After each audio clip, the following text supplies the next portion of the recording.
Avez-vous déjà rêvé de créer votre propre langage de programmation? C'est ce qui vous est possible de faire avec le langage de programmation programmable Lisp. Développé par John McCarthy en 1958 alors qu'il était encore étudiant au MIT, Lisp est une famille de langages informatiques.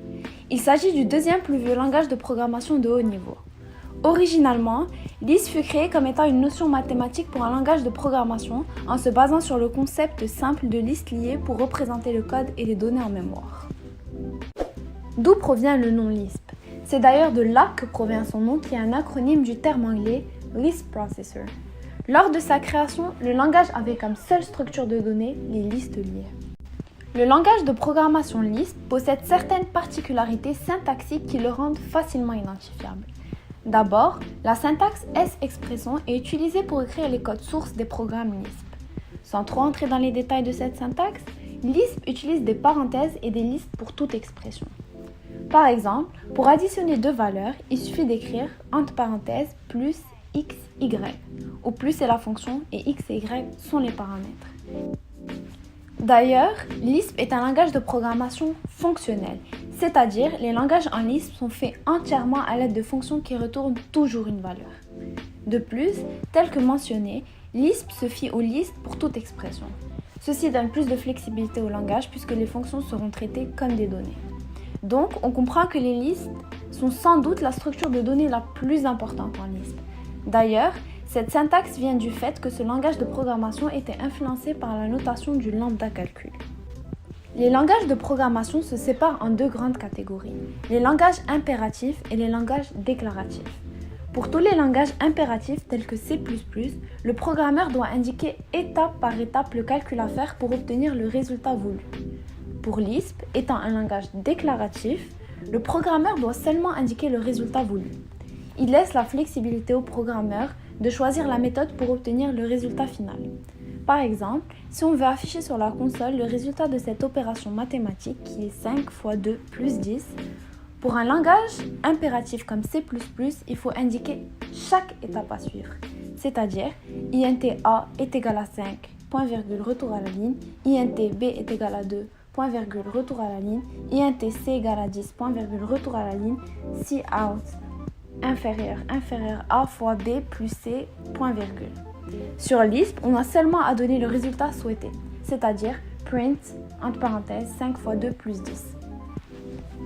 Le compilateur de Lisp est dit interactif, c'est-à-dire que le compilateur compile la ligne de code écrite par le programmeur et écrit la valeur de retour sur la console avant de le laisser écrire la prochaine ligne.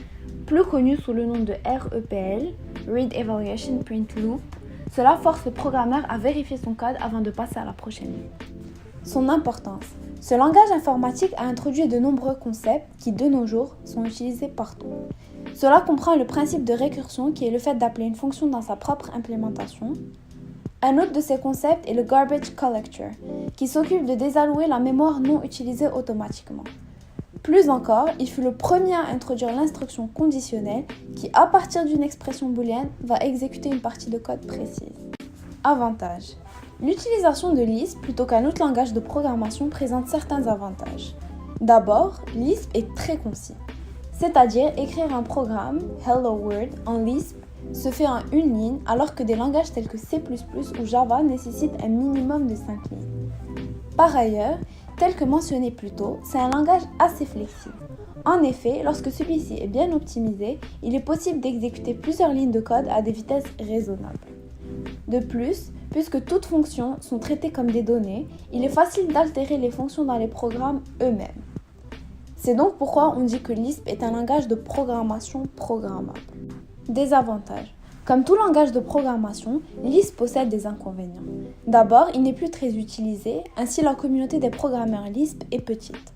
Le programmeur doit donc optimiser son code par lui-même et il perd du temps à optimiser ce code-là. Il serait donc difficile aussi de trouver un emploi qui nécessite une connaissance particulière de Lisp. Ensuite, vu qu'il est très flexible, il devient très facile de perdre de la performance lorsque le code n'est pas optimisé. Finalement, Lisp n'est pas un langage facile à apprendre pourvu qu'il se base sur des concepts mathématiques du lambda calcul. En lien avec le cours, la gestion d'erreurs du compilateur doit majoritairement être codée par l'utilisateur et donc les procédures de débogage sont une partie très importante d'un programme Lisp.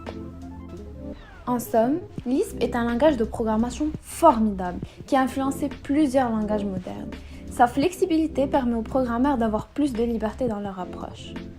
Aujourd'hui, Lisp n'est plus autant pertinent, mais il est toujours utilisé pour certains projets reliés à l'intelligence artificielle ou bien pour faire de la recherche.